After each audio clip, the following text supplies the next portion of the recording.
years ago, full-stack developer Dietmar Aumann was perusing the internet looking for a sort of historical Google Maps. A fan of history, he wanted a map that also had a time slider that could bring him back and show him the former borders of countries, sites of important events, and other information. After finding that such a map did not exist, he did what any developer might do. He built one himself. Chronas.org is the fruit of Aumann's labors and a successful Kickstarter campaign as well. Not only does it show the changing borders of political entities over time, it also includes population, the dominant culture and religion of a given area, migration, notable events, centers of power, and much more. In all, Chronas contains over 50 million data points.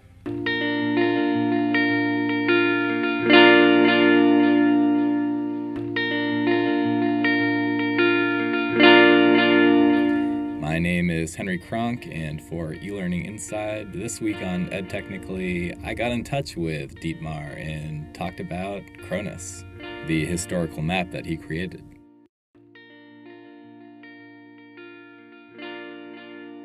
My idea in that was that people just get lost in history, and go from one to the next and discover connections which maybe they weren't aware of before.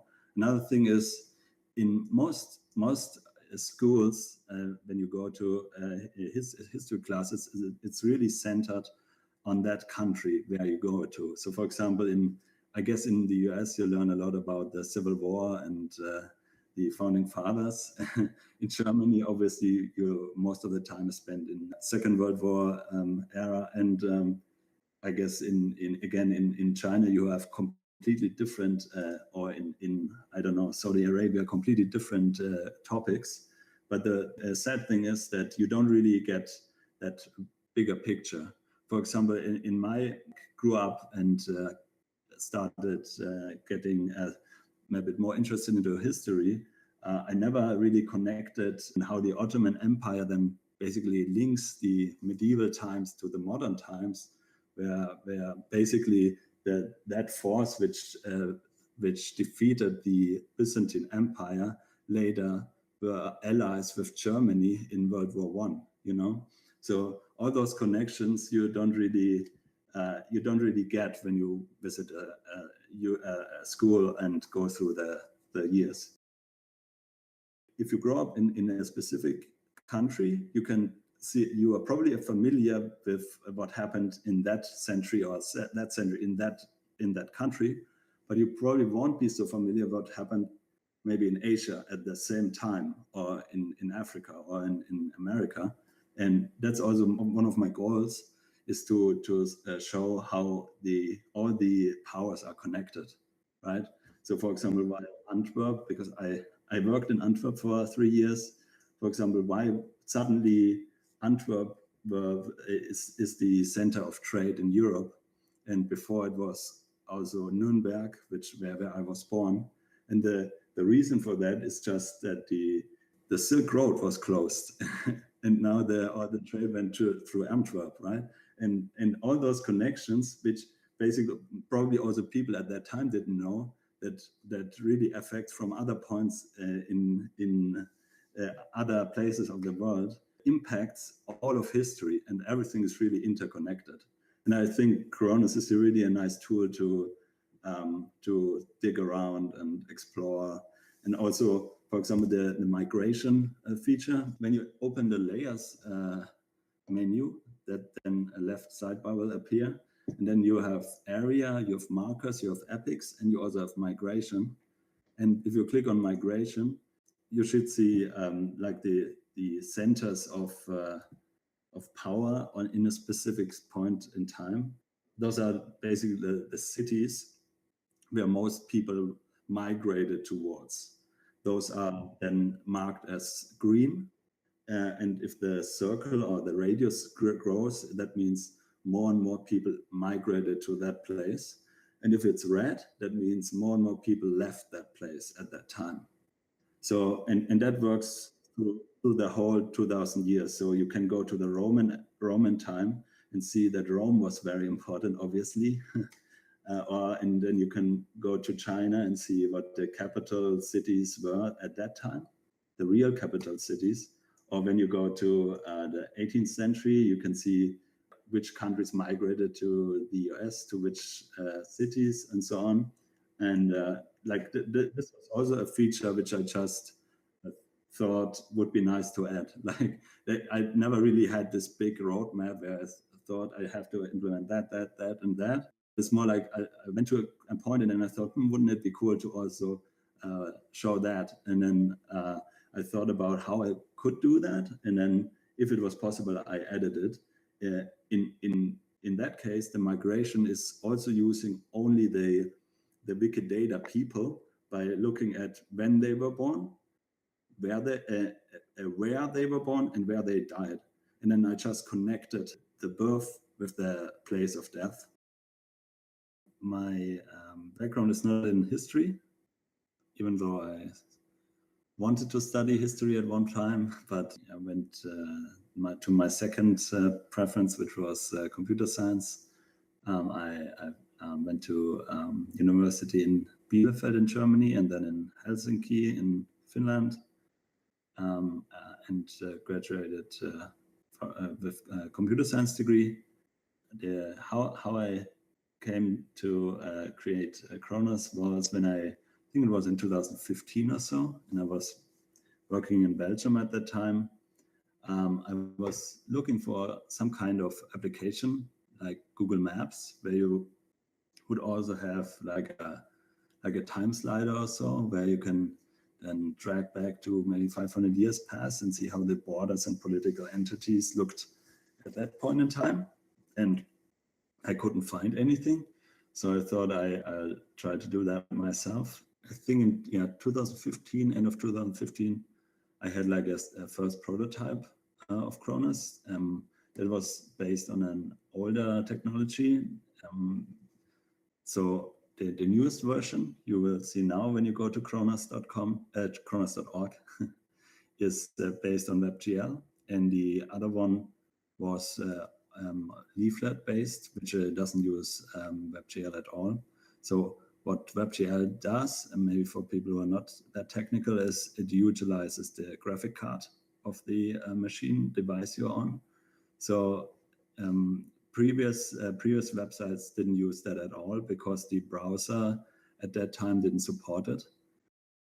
So OpenGL is like the libraries to utilize graphic cards of a machine, and WebGL is the web part of that. So that was only really came into mainstream the last couple of years. Then because all the bigger browsers started supporting it, and that's also when I made the decision to port the whole old application into WebGL. My hope is that when time goes on, like our graphic cards in our machines only get better and better. So I hope also Chronas will, when time goes on, be more usable for more people. Currently, it's still quite heavy for older laptops and on smaller mobile devices or tablets. But I hope with time that will also fix itself. It basically organically grew. Like once I had the old prototype done, which I explained earlier, and I made the decision to upgrade it into new technology, I made a Kickstarter campaign. Kickstarter is like a crowdsourcing platform, and then I just wanted to see if people would be interested in it, right? And because the campaign was successful, I started working on it, and then while working on it, I then thought, why not also add media like images or videos or podcasts? You can then link to specific articles. So for example, if you click on an article on Chronas, you can also watch images which are tagged or linked or connected to that article. Then you can also link other articles to that article, and then you can jump from one to the next. And you can even ask questions about an article. It's like a small forum attached to it. So that all came together really dynamically, because really my first goal was just have like a Google Maps application, have a time slider, and then see how the country's borders change. And then once I got to that point, I thought it would also be nice to see like markers of historic battles or historic peoples who lived at that time. So I looked at the database which is behind Wikipedia, and used Wikipedia database which is called Wikidata to populate my database with all of the geotagged articles they have. Geotagged meaning they have a latitude longitude assigned to an article.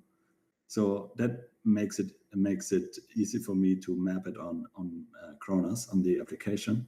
And because it's a historical app, I also for me also the a point in time was necessary.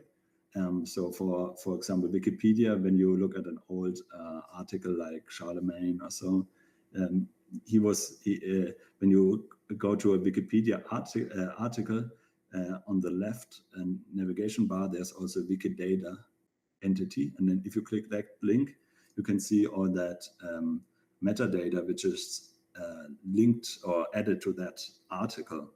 And in most articles, which are popular, they have a latitude longitude assigned, for example, where Charlemagne was born. In that case, it was Aachen, right? And they also have a point in time, in that case, a date of birth assigned, and some also have a date of death. And if you can use those data points then to map it on and use it on the application.